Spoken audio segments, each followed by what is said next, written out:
দীর্ঘ ইতিহাস আছে এবং সেই দীর্ঘ ইতিহাসের যেখানে সুতাটা ছেড়ে গিয়েছিল সেই সুতাটা ফরিদা পারভীন বেঁধে দিয়েছে।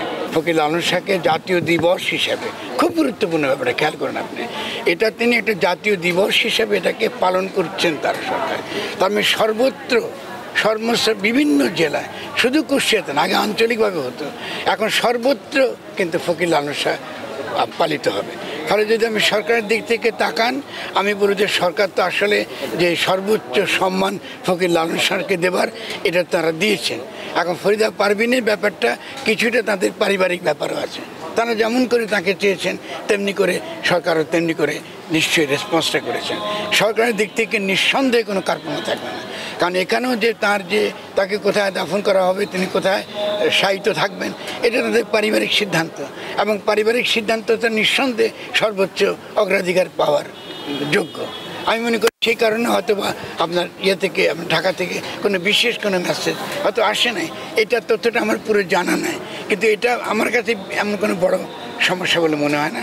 আমরা মনে করি আমরা অন্তত তাকে যারা ভালোবাসি এবং তার অনুপ্রেরণায় আমাদের এখানে অন্তত বেশ কিছু আপনার ছেলেমেয়েরা এখানে আছে, তার মধ্যে মেয়েদের সংখ্যা বেশি, এরা অত্যন্ত অত্যন্ত সৃজনশীল শিল্পী, তারা প্রত্যেকে এখানে হাজির আছে।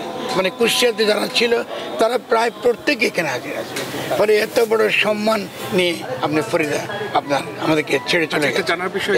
দেখুন, আমি একটা কথা বলি, আপনি যে প্রশ্নটা করেছেন প্রশ্নটা খুব ইম্পর্টেন্ট। আপনারা পাকিস্তান, আমি তো আপনাদের সবচেয়ে বোধহয় বয়সে বড় মনে হচ্ছে।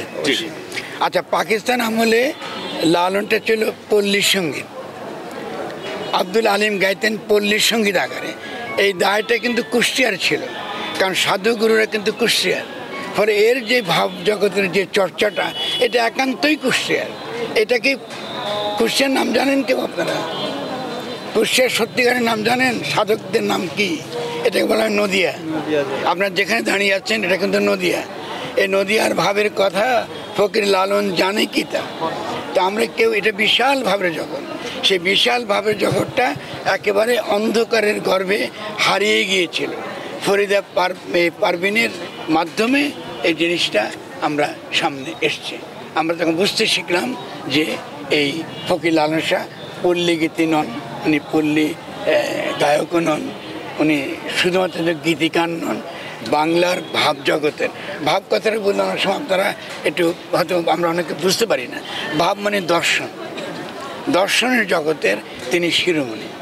মানে পুরো বাংলার দর্শনের গোড়ায় যদি আপনি যান, তন্ত্র থেকে রসতত্ত্ব, রসতত্ত্ব থেকে ভাবতত্ত্ব, এই যে তিনটি বড় মোটা দাগের যে রূপান্তরটা ঘটেছে, সেই রূপান্তরের ক্ষেত্রে ফকির লালনের অবদান অসামান্য।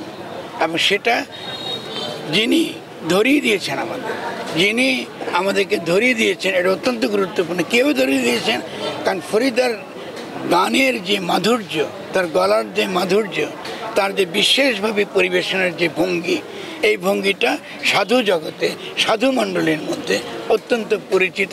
এবং আমরা খুব সহজে এই ভঙ্গিটা, এই তার পেশ করবার এই ধারাটা আমরা ধরতে পেরেছি এবং আমাদের অনেককে এটা অনুপ্রাণিত করেছে যে এখানকার যে ভাবসঙ্গীত, এই ভাবসঙ্গীতের দীর্ঘ ইতিহাস আছে এবং সেই দীর্ঘ ইতিহাসের যেখানে সুতাটা ছেড়ে গিয়েছিল সেই সুতাটা ফরিদা পারভীন বেঁধে দিয়েছে। এটা অসামান্য।